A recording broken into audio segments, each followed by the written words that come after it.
सुप्रभात। आज हम भक्ति काव्य की प्रथम इकाई कबीर के मन को अंग में रचित पद दोहा संख्या 9, 10, 11 और 12 का अध्ययन करेंगे। जैसा कि आप सभी को विदित है कि कबीरदास जी निर्गुण काव्यधारा के प्रधान कवि रहे हैं।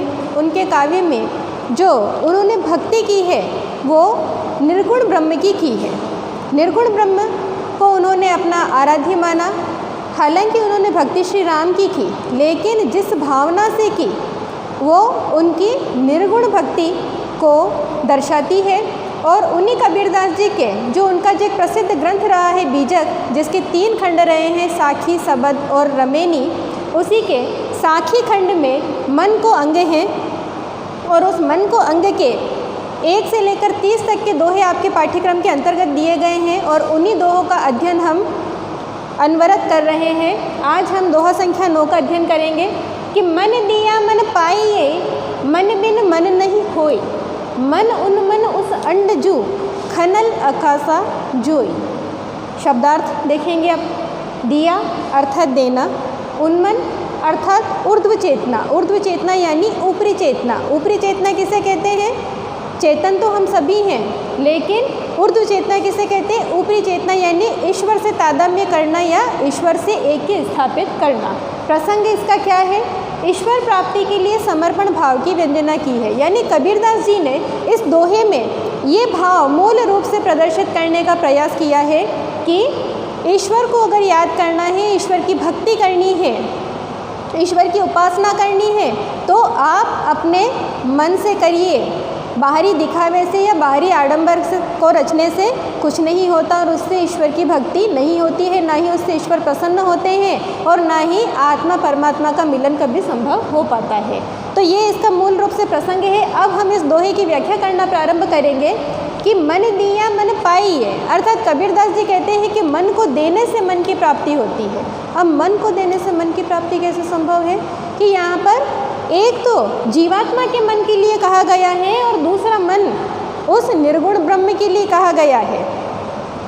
ब्रह्म को उन्होंने मन के रूप में कहा है, एक प्रतीकात्मक रूप में है कि ईश्वर कहीं दिखाई देता है, हमें देखा जा सकता है, जीवात्मा को देखा जा सकता है, लेकिन परमात्मा को देखा जा सकता है। परमात्मा को साकार रूप में देख पाना संभव नहीं है। इसीलिए कबीरदास जी ने किया कि मन दिया मन पाइए, यानी जब तक जीवात्मा अपना मन नहीं देगी तो मन रूपी उस परमात्मा से, आत्मा का परमात्मा से तादात्म्य यानी ऐक्य स्थापित नहीं हो पाएगा। मन बिन मन नहीं होय, अर्थात कबीरदास जी कह रहे हैं कि मन दोगे ही नहीं तो मन की प्राप्ति कैसे होगी। यानी जब तक आपका मन ईश्वर में इतना डूब नहीं जाए, इतने आप उसकी साधना में तल्लीन नहीं हो जाए कि आप अपना मन, अपनी आत्मा उन्हें समर्पित कर दें, तब तक आपको परमात्मा की प्राप्ति नहीं होगी। पहली पंक्ति में कबीरदास जी इस दोहे में ये कहने का प्रयास कर रहे हैं। दूसरी पंक्ति में कह रहे हैं दोहे में कि मन उन्मन उस अंड जू, खनल अकासा जोई। खनल एक पक्षी विशेष के बारे में कबीरदास जी कह रहे हैं कि खनल एक ऐसा पक्षी है कि जो आकाश में ही रहता है, वहीं अंडे देता है, उसका अंडा वहीं रहता है और वहीं से उसमें से बच्चा निकलकर उड़ने लग जाता है। यानी खनल एक ऐसा पक्षी बताया है कि जिसका धरातल पर या धरा पर आना संभव नहीं है। तो उसका तादात्म्य जो कबीरदास ने, उसका संबंध जो जोड़ा है वो जीवात्मा की आत्मा से जोड़ा है। कि कबीरदास जी कहते हैं कि मन उन्मन, उन्मन अर्थात ऊर्ध्व चेतना, कि जब आपका मन परमात्मा की आत्मा में तल्लीन हो जाएगा, आत्मा परमात्मा का एकाकार हो जाएगा, तो जीवात्मा के मन की अवस्था या उसकी दशा कैसी हो जाएगी? उसकी स्थिति उस प्रकार हो जाएगी जैसे कि खनल पक्षी की होती है कि एक बार हमारा मन परमात्मा में अनुरक्त हो गया, डूब गया, विलीन हो गया, आत्मा परमात्मा का मिलन हो गया, तो सांसारिक मोह माया से जीवात्मा का मन कट जाएगा और वो पुनः धरातल पर अर्थात इस सांसारिक मोह माया में दोबारा डूब नहीं पाएगा। तो यानी 9वें नंबर का जो आपका दोहा है, इस दोहे में कबीरदास जी ने यही दर्शाने का, यही भाव प्रदर्शित किया है कि ईश्वर की प्राप्ति अगर करनी है तो किस प्रकार करेंगे? अपने मन को, अपनी आत्मा को ईश्वर को समर्पित करके। मन को अंग एक ऐसा खंड है जिसमें कबीरदास जी ने मन को ही संबोधित करते हुए अपना संदेश पाठकों को देने का प्रयास किया है कि मन को संयमित करिए ईश्वर को अगर पाना है तो। अब इसी प्रकार से हम दोहा संख्या 10 का अध्ययन करेंगे कि मन गोरख मन गोविंदो, मन ही ओगड़ होई, जे मन राखे जतन करी, तो आपे करता सोई। शब्दार्थ है ओगड़ साधु विशेष, जतन अर्थात प्रयत्न, आपे अर्थात स्वयं, और सोई अर्थात ईश्वर। यानी ओगड़ एक साधु विशेष, एक प्रजाति है साधुओं की कि वो शिव भक्त होते हैं और शमशान में विहार करते हैं, विचरण करते हैं और वहीं पर अपनी साधना को पूर्ण करते हैं। उनके लिए अच्छा बुरा कुछ नहीं होता, वे मांस का भक्षण करते हैं। मात्र गो मांस को छोड़कर उनके बारे में कहा जाता है कि वे मनुष्य शरीर, यानी जो हमारा जो शव होता है, मृत्यु के बाद शरीर क्या रह जाता है, शव मात्र रह जाता है, उस शव का भी वे भक्षण करते हैं। यानी ऐसी वस्तुएं जो मानव जगत में घृणा की पात्र मानी जाती है,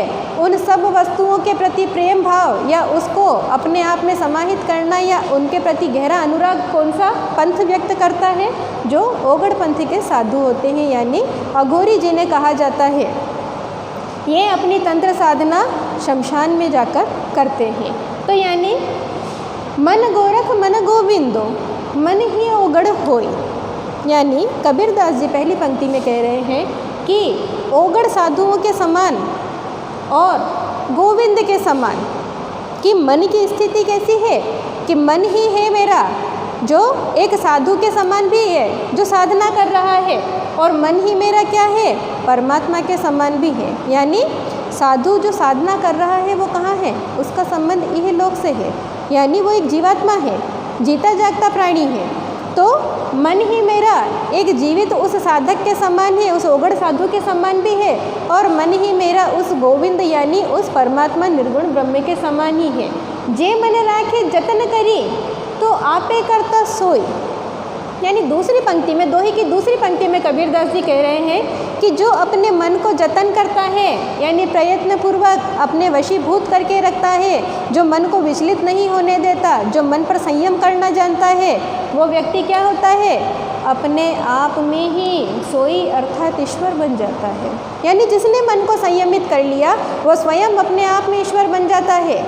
ईश्वर कौन बन जाता है, उस जीवात्मा के लिए कबीरदास जी कह रहे हैं कि जिस जीवात्मा ने अपने मन को संयमित कर लिया, तो ऐसी जीवात्मा जो मन को संयमित कर ले, अपने वशवर्ती कर ले, वो इस इहलोक में होते हुए भी अपने आप में साक्षात स्वयं परमात्मा बन जाती है। उसमें आत्मा परमात्मा का तब कोई भेदभाव नहीं रह पाता है। तो प्रस्तुत दोहे में प्रसंग हमने यही दिया है कि प्रस्तुत दोहे में मन को संयमित करने का उल्लेख है। दोनों ही पंक्तियों में कबीरदास जी ने यही दर्शाने का प्रयास किया है कि आप मन को संयमित करिए, साधक रूप में मन को संयमित करिए, तो आप क्या होंगे, आपको ईश्वर की प्राप्ति हो ना हो, लेकिन आपने साधना करते हुए मन को संयमित कर लिया तो स्वयं अपने आप में आप परमात्मा बन जाते हैं। तो आपको परमात्मा की कहाँ आवश्यकता रहती है। तो कबीरदास जी ने इस प्रसंग में यही कहा है कि मन को अपने वशवर्ती करिए, जीवात्मा आपको ईश्वर की प्राप्ति सहज रूप से हो जाएगी।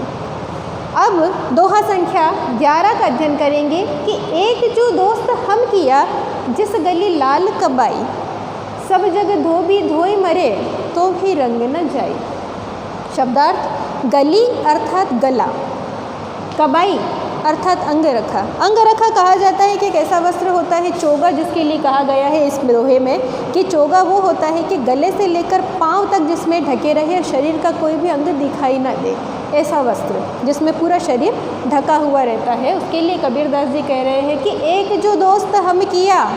कबीरदास इसमें कह रहे हैं, और प्रसंग आप क्या लिखेंगे कि मन को ईश्वर के प्रति अनुरक्त होने का भाव व्यंजित किया गया है।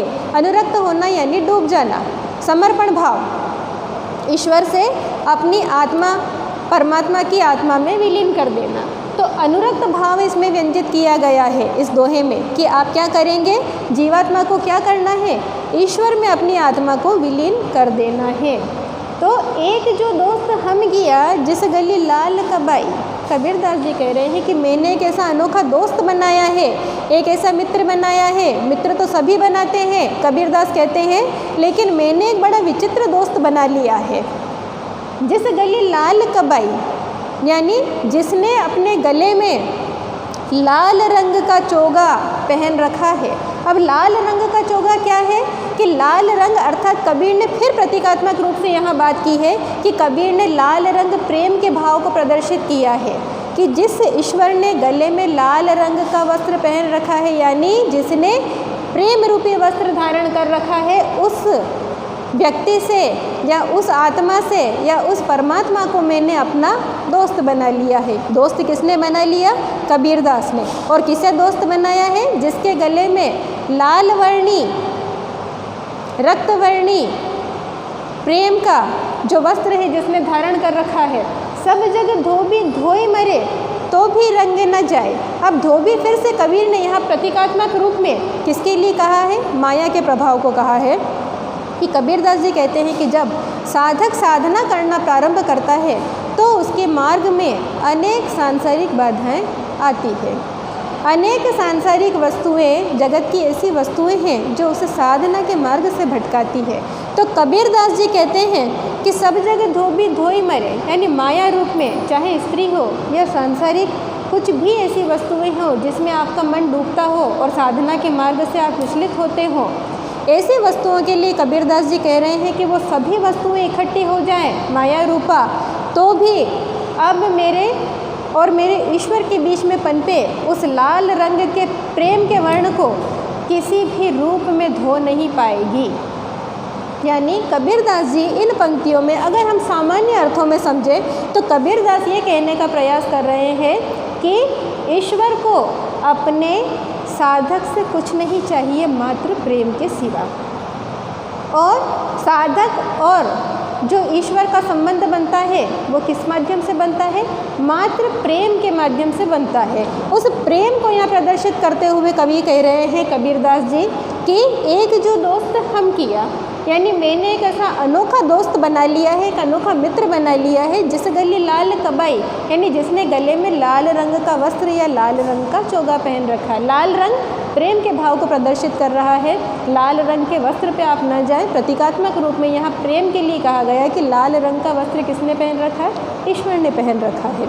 सब जगह धोबी धोई मरे तो भी रंग न जाए, यानी माया रूप में इस संसार में जितनी भी वस्तुएं हैं वो सभी एकत्रित हो जाएं तो भी मेरे और मेरे ईश्वर के बीच में पनपे उस आत्मिक लाल रंग के प्रेम को या उस प्रेम के लाल रंग को धोने में सक्षम नहीं हो पाएगी, क्योंकि अब कोई भी माया मेरे और मेरे ईश्वर के बीच में पनपे प्रेम को समाप्त कर पाने में सक्षम नहीं है। मेरा मेरे ईश्वर के प्रति अब इतना गहरा अनुराग हो चुका है। अब हम दोहा संख्या 12 का अध्ययन करेंगे कि पानी हीते पातला धुआं हीते जीर्ण पवना बेगी उतावला सो दोस्त कबीर कीन। शब्दार्थ: पानी अर्थात पानी, पातला अर्थात पतला, धुआं अर्थात धुआं, झीण यानी बारीक या सूक्ष्म। प्रसंग क्या लिखेंगे? परमात्मा के स्वरूप का उल्लेख किया गया है। अब यहाँ इस दोहे में जो परमात्मा के स्वरूप का जो कबीरदास जी उल्लेख कर रहे हैं उससे आपको स्पष्ट हो जाएगा कि यहाँ पर कबीर भक्ति काल के या भक्ति काव्य की निर्गुण काव्य धारा के उपासक जिस निर्गुण ब्रह्म की भक्ति करते हैं उसी का स्वरूप इस दोहे में प्रदर्शित कर रहे हैं। दोहे का अध्ययन करेंगे कि पानी हीते पातला, यानी स्वरूप बता रहे हैं कि मेरे निर्गुण ब्रह्म का रूप कैसा है। कबीरदास जी इस दोहे में ये बता रहे हैं कि पानी से भी पतला है। रूप कैसा है ईश्वर का कि पानी से भी पतला है, यानी पानी से पतली कोई वस्तु नहीं हो सकती, लेकिन कबीरदास जी कहते हैं कि मेरा निर्गुण ब्रह्म पानी से भी पतला है। धुआं हीते जीव, यानी धुएं से बारीक और सूक्ष्म कोई वस्तु नहीं मानी गई है। लेकिन कबीरदास जी कहते हैं कि मेरे ईश्वर का स्वरूप, मेरे निर्गुण ब्रह्म का स्वरूप पानी से भी पतला है और धुएं से भी बारीक और सूक्ष्म है, जिसे देख पाना संभव ही नहीं है।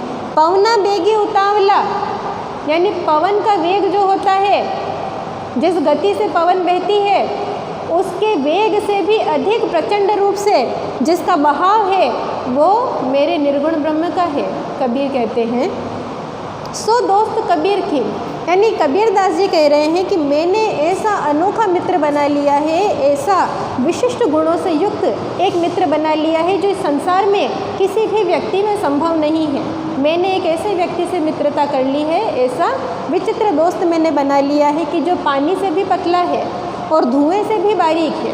तुम अगर चाहोगे तो भी उसे देख नहीं पाओगे, क्योंकि मैंने तो मित्र बनाया है लेकिन मैं खुद भी उसको देख पाने में संभव नहीं हूँ कि पानी से भी पतला है, धुएं से भी सूक्ष्म है और पवन का जो वेग होता है उस वेग से भी अधिक गतिमान है उसका वेग। ऐसे व्यक्तित्व वाले इंसान को या ऐसे व्यक्तित्व वाले निर्गुण ब्रह्म को मैंने अपना मित्र बना लिया है। यानी कि आज हमने जो दोहा संख्या 9, 10, 11, 12 का जो अध्ययन किया वो जो कि कबीर के मन को अंग में संकलित है, उनमें भी आज भी हमने यही पाया है कि इसमें कबीर मन को संयमित करने की बात कर रहे हैं कि मन को संयमित करिए, और अगर अपने मन को जोड़ना है और अपने मन को अनुरक्त करना है, मन को डुबाना है या मन को विलीन करना है तो किसमें करें? मन, अर्थात इस सांसारिक जीवात्मा के मन को उस परमात्मा रूपी मन में आपको विलीन करना सीखना होगा, तभी साधक की साधना पूर्ण हो पाएगी। आज के लिए इतना ही। कल हम दोहा संख्या 13, 14, 15, 16 का अध्ययन करेंगे। धन्यवाद।